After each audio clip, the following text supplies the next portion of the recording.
Hello friends, आज हम बात करेंगे एक बहुत ही कॉमन कंडीशन नेक पेन के बारे में या गर्दन में दर्द।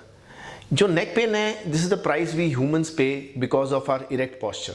क्योंकि ये जो नेक है ये हमारे हेड को सारा दिन सपोर्ट करती है and when we work and we sit we do any activity where our head is erect, हमारे नेक पे बहुत स्ट्रेसेस पड़ते हैं और उसके कारण अलग अलग स्टेजेस पे हमें नेक पेन होती है। तो इसका जो कारण है depends on which age group. In younger children आपने देखा होगा सारा दिन बच्चे आजकल मोबाइल में या किताबों पे रॉन्ग पोस्चर लेके बैठते हैं। तो यंगर एज ग्रुप में the commonest cause of neck pen is wrong posture और ये एक बहुत ही एक एपिडेमिक प्रोपोर्शंस में आ गया बिकॉज अब हम सारा दिन बच्चे घर में बैठते हैं वीडियो गेम्स मोबाइल पे, और जब पढ़ते भी हैं तो नीचे देख के झुक के। So this is one of the commonest reasons in children. जैसे से थोड़ा सा आगे देखें तो in younger population again desk job बहुत कॉमन है, सारा दिन वो कंप्यूटर पे बैठते हैं, they are looking down at the keyboard. So again because of office work related postures ये नेक पेन शुरू हो जाती है। थोड़ा सा और आगे हम मिडिल एज में जाएं तो सर्वाइकल स्पॉन्डिलोसिस, जो हम हर किसी को कहते हैं जी सर्वाइकल हो गया।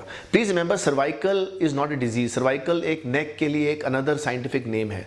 स्पॉन्डिलोसिस का मतलब एक नॉर्मल डीजनरेशन, जैसे जॉइंट्स में हम आर्थराइटिस कहते हैं, हम स्पाइन में उसको स्पॉन्डिलोसिस कहते हैं। तो मिडिल एज में आके कुछ डीजनरेटिव चेंजेस शुरू हो जाती हैं जिसके सर्वाइकल स्पॉन्डिलोसिस।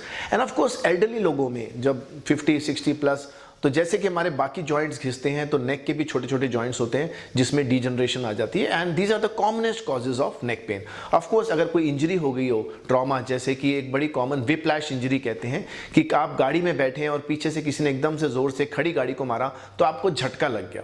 सो जब ये ट्रॉमा है which could happen without any fracture also, या अनफॉर्चुनेटली कई बार रोड साइड एक्सीडेंट्स होते हैं जिसमें नेक इंजरीज या स्पाइन इंजरीज हो जाती हैं और वो भी क्रॉनिक नेक पेन का कारण बन जाती है। तो आज हम कंसंट्रेट करेंगे mainly in postural related issues कि हम कैसे उससे बच सकते हैं और which is the right neck postures.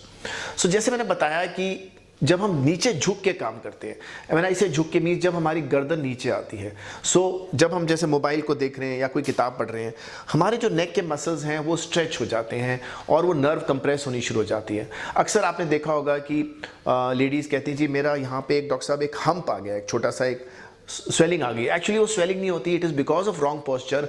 हमारा नेक धीरे धीरे आगे को झुकना शुरू हो जाता है और हमें लगता है कि पीछे एक हम्प आ गया है। Again it is a postural related issue. So इससे हम बच कैसे सकते हैं? सबसे पहले मैंने जैसे बताया कि आप सर को नीचे करके मत काम करिए, चिन और चेस्ट में हमेशा डिस्टेंस रखिए। अगर मैं मोबाइल को ऐसे देख रहा हूँ, मुझे अगर आई एम केयरफुल मैं मोबाइल को ऐसे पढ़ सकता हूँ, किताब को अगर मुझे ऐसे पढ़ना है, इसके अलावा मैं नेक को स्ट्रेट रखें। So always try to keep your chin straight, work at an eye level. जो ऑफिस में जिनका लॉन्ग सिटिंग है उनको मैं रिक्वेस्ट करूंगा कि आप ज़्यादातर अपना नीचे मत रखिए, अपना वर्क स्टेशन को थोड़ा हाई कर लीजिए, आप बैठ के काम करिए। Try to look at the monitor, don't look at the keyboard. और अगर आप माउस बहुत यूज़ करते हैं तो keep changing the hand of your mouse. So the most important thing is not to look down. अगर आप इस बहुत लॉन्ग सिटिंग कर रहे हैं जहाँ पे 15 to 20 मिनट सिटिंग ज़्यादा है, so take a break, take a small walk and come back and have your work station at a high level. तो ये एक बहुत इंपॉर्टेंट प्रिकॉशन है। Other is the sleeping postures. तो ज़्यादातर मुझसे पेशेंट्स पूछते हैं डॉक्टर साहब अब मैं कैसा पिलो लेना है, कैसा मैट्रेस लेना है नेक पेन के लिए। तो रिमेंबर फॉर स्लीपिंग पॉस्चर, अगर आप सीधा लेटे हैं तो पिलो पतला लेना है। Lot of people don't even take pillows कि हमें सर्वाइकल है इसलिए डॉक्टर साहब ने सिराना लेने से मना किया। That is wrong. Extreme portions अगर आप बिल्कुल सिराना नहीं लेंगे, तकिया नहीं लेंगे, तो आपको आपकी नेक हैंग करेगी। Take a thin posture, thin pillow जब आप सीधे लेटे हैं। लेकिन जब आप साइड लेटते हैं, जैसे कईयों को राइट सोने की आदत है, कईयों को लेफ्ट, तो थिक जितना आपकी शोल्डर की विड्थ है उतनी लेवल की, उतनी थिकनेस की आपका पिलो होना चाहिए। सो ऑटोमेटिकली जब आप साइड लें, your thick pillow comes on the side. So ideally you should have 2 or 3 pillows. अगर पतला सिराना जो तकिया अगर आप सीधा लेटे हैं या आप राइट सोचते हैं तो राइट को, अगर लेफ्ट नहीं तो दोनों साइड पे अपना थोड़ा सा थिकिश पिलो रखिए ताकि जब आप साइड में लेटें तो अपने आप वो थिक पिलो नीचे आए। आइडिया है कि नेक को न्यूट्रल पोजीशन पे रखना है and don't sleep with your arm underneath your head. ये अवॉइड करिए, जब आप हाथ नीचे रख के सोते हैं तो फिर आपकी ये नर्व कंप्रेस हो सकती है। तो इसके लिए मैंने आपको सिटिंग पॉस्चर बताया है, स्लीपिंग पॉस्चर बताया है और कुछ मैं आपको एक्सरसाइज बताऊंगा सर्वाइकल की। अगर आप ये रेगुलर करते रहेंगे और जैसे मैंने बताया आपके वर्क रिलेटेड इश्यूज, जो आप झुक के नहीं काम करें, नीचे देख के काम नहीं करें, अगर आप ये चीज़ें करें तो आप लार्जली नेक पेन के साथ बच सकते हैं। नेक्स्ट होता है जब पेशेंट हमारे पास आते हैं नेक पेन के साथ, हम क्या डायग्नोसिस कैसे बनाते हैं। The first thing we ask the patient कि आपका प्रोफेशन क्या है। डिपेंडिंग ऑन प्रोफेशन हमें पता लग जाता है कि अगर बहुत देर कंप्यूटर पे बैठने वाला काम है या झुक के करने वाला फाइल वर्क है तो एक पोस्चरल इशू हो सकता है। The next question we always ask, is your pain radiating. देखो, अगर जैसे मैंने पहले आपके एक सीरीज में बताया था कि सिर्फ बैक में पेन हो तो हमें फिक्र नहीं होती, पर बैक का पेन जब नीचे लेग्स में आना शुरू हो जाए, जिसे हम शियाटिका कहते हैं, तो फिर हमें पता है नर्व कंप्रेशन है। सिमिलरली अगर नेक में हमारी कोई नर्व दब रही होगी तो वो फिर पेन आर्म्स में जा सकता है, या तो राइट आर्म में जाएगा या लेफ्ट आर्म में जाएगा।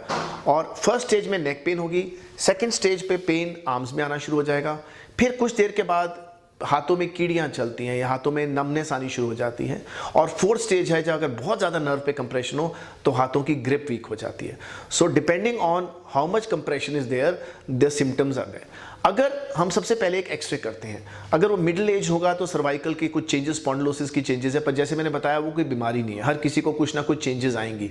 पर if the pain is radiating down the arm, अगर ये हाथ में बाजू में नीचे आ रहा है, फिर हम एक MRI रिकमेंड करते हैं देखने के लिए कि नर्व पे कितना कंप्रेशन है।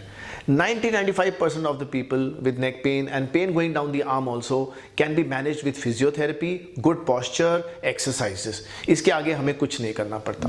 पर रेयरली जब 5% में अगर MRI में आता है कि नर्व बहुत ज़्यादा कंप्रेशन है, हाथों में वीकनेस या नमनेस आ रही है, या चलने में दिक्कत आ रही है, स्पेशली इन एल्डरली पीपल, जब बहुत ज़्यादा कंप्रेशन हो जाए तो चलने में दिक्कत आ सकती है, हाथ वीक होने शुरू हो जाते हैं। सो इन रेयरली वेरी लेस परसेंटेज हम सर्जरी एडवाइस करते हैं, and if the surgery is done in good time, इसके रिजल्ट्स बहुत ही अच्छे हैं। सर्वाइकल या नेक पेन से बचने के लिए कुछ एक्सरसाइज मैं आपको क्विकली बताता हूँ। नंबर 1, अपनी हाथ को ऐसी कैंची बनाइए, सर के पीछे रखिए, and these are called cervical isometric exercises. सर के पीछे रखिए, हाथ से उसको आगे को धक्का मारिए और सर से उसको पीछे को लेके जाइए। So you are not moving, it's a force and a counter force. सर से आप पीछे को हाथ जोर लगा रहे हैं और हाथ से उसको रोक रहे हैं, 10 तक काउंट करेंगे, फिर ढीला छोड़ देंगे। Then you take it back, push करिए सर से, हाथ से उसको आगे को रेजिस्ट करिए, 10 तक काउंट करिए, छोड़ दीजिए। This is number 1 exercise. Number 2, आगे को हाथ आगे को रखिए, सर से आगे को पुश करिए, हाथ से उसको रोकिए, 10 तक काउंट करिए, फिर छोड़ दीजिए। नंबर 3, एक लाइट वेट दोनों हाथों में पकड़ के श्रग्स ऐसे लेके जाइए, ऊपर को होल्ड करिए, फिर नीचे ले आइए, फिर ऊपर लेके जाइए, don't bring your chin down, ऐसे रखिए और होल्ड।